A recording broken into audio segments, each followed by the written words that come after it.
collect some thoughts. So actually, while you guys grab your microphones, Dan, I'll ask you the first question, please. And I've been in a situation where after I was diagnosed, I was having a CT every month.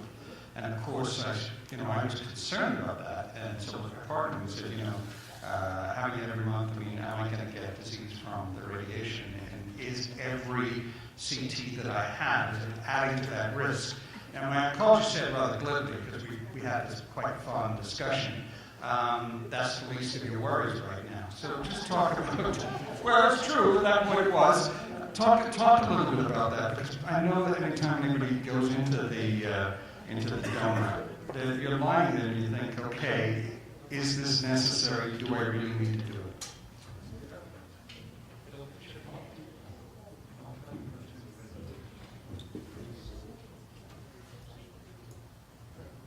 That's a great question, Stephen. Each CT that you get, it is a cumulative radiation dose. And each time you get the CT, the risk I was showing you, the 1 in 500, 1 in 1,000, goes up just a little bit each time. The number that I gave you, the 1 in 5, is the general population, so that's anyone.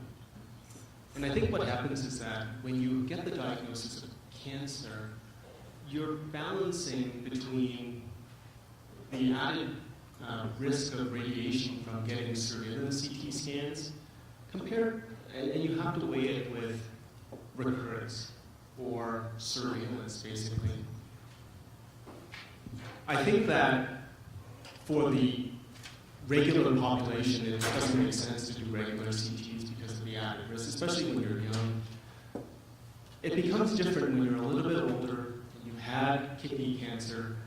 It changes the probabilities just a little bit. What I mean by that is, when you have kidney cancer, and whether it's in remission or whether it's metastasized, the additional risk of cancer from a CT scan actually becomes even, I don't want to say trivial, but it's certainly much less compared to the regular population. So it is, do you want to know how your cancer is doing? Do you want to know when the tumor occurs? Or do you worry about the added risk of radiation? I think if it were me, I would want to know when the tumor occurs. I want to know how I'm responding to the treatment. And if CT is the best way, that I can actually get at this information, then that is where I'm going to go. And I do want to emphasize that we are really cognizant of the amount of radiation that we get with each CT, and we work really hard to try to decrease the amount of radiation for each CT. And I think we've done actually a pretty good job with Foothills. We've actually put in a really strong initiative to actually push the vendors to actually decrease the radiation with each CT, and I think we've actually done pretty well. Is that a universal?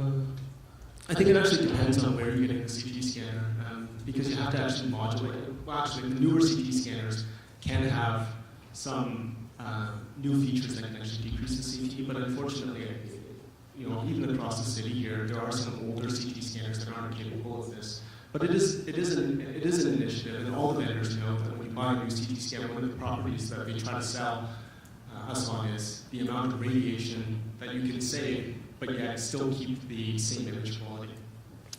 This is for Erin. A lot of people ask me this question, so I'll kind of get them all to you, and then you can kind of speak generally to it. But you mentioned supplements. Is it harmful to include basic vitamin supplements in your daily diet? For example, vitamin C, B.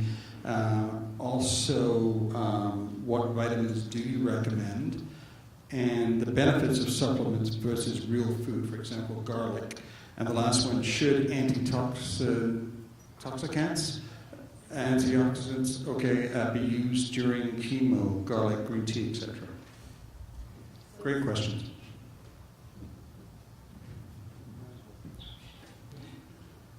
Great, thank you for those questions. I think supplements are a really hot topic, and we tend to field a lot of those. Sometimes doctors field them, sometimes the pharmacists. We, the nutrition department, tend to get a lot of these too. Now, what tends to be the recommendation is a blanket of avoid supplements during treatment. Now, the concern with this is, well, there's a few reasons for this. Some truly do or have a risk of interacting with your treatment. This tends to be more related to radiation therapy, where the concern that antioxidants may block some of the radiation effects. So the concern is that if you're taking these high antioxidant supplements while you're getting radiation, there's limited evidence that potentially it's decreasing the overall effectiveness of radiation. So why go through all these treatments if you're diminishing the effect? Now again, there's very little research in this area, so it's a very gray zone, and that's why there tends to be so much misinformation. When it comes to chemotherapy, this tends to really depend on your specific type of treatment and the supplements you may be considering. So it's better to kind of speak on a one-to-one level about it and actually review your supplements. There are databases we have access to that we can look. There is new and emerging research happening all the time, so a lot of interest in the chemopreventative effects of antioxidants and other supplements. So it's happening, but slowly, and you just want to make sure that you're making a safe decision for yourself. The other concern that we have with supplements here in Canada is they're not actually regulated. So the risk is that you may be purchasing a supplement and it may not actually be doing what's on the label. We've run into this problem quite a bit. So again, you might be just buying a lot of expensive things that may be doing nothing. So again, is it really worth your time and effort to kind of buy into these products? The other issue can be there has been issues with traditional Chinese medicines being contaminated, and these have had links with kidney problems as well. So again, you do want to be very thoughtful and not just take something because you think it may help you. You want to really weigh the benefits and the risks of those supplements. I tend to prefer food. So I love food. I think we get a lot of important nutrition from food.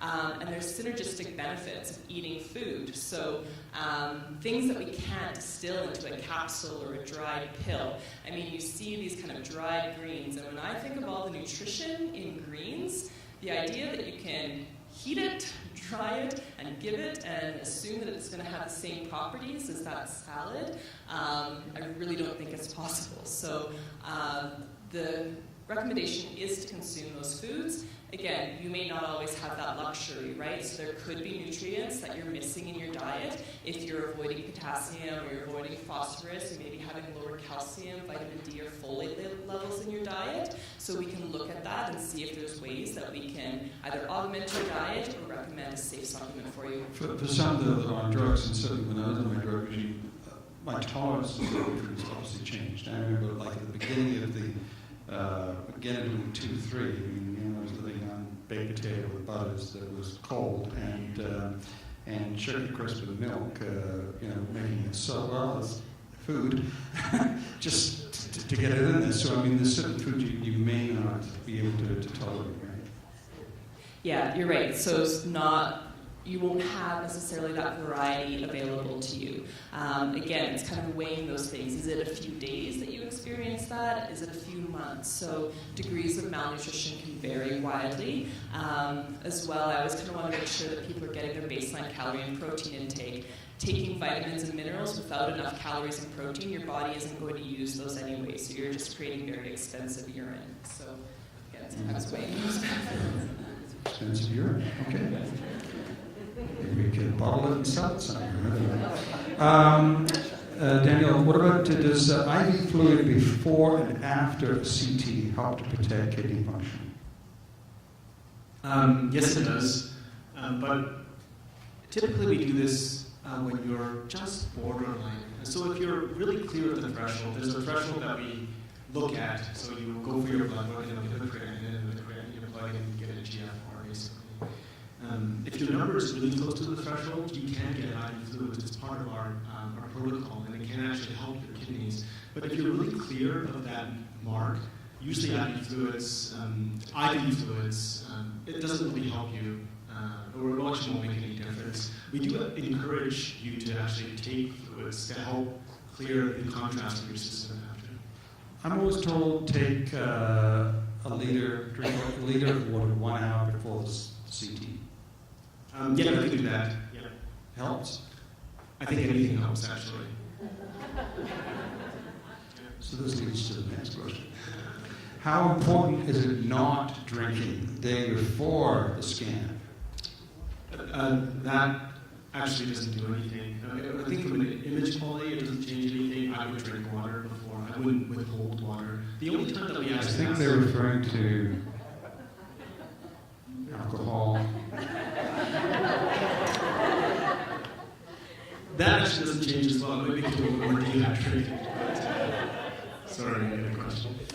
But there is one thing, again, I'm only going for my instructions, do not drink dark, full fluids and stay away from sodas, we've been told.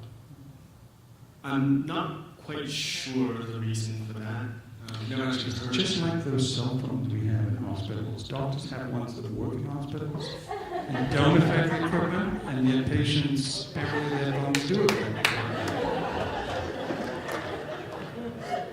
I've never heard of that. So. Thank you. My cell phone doesn't work. Thank you, Daniel. Thank you very much, Erin. Really, let's have a round of applause. Thank you.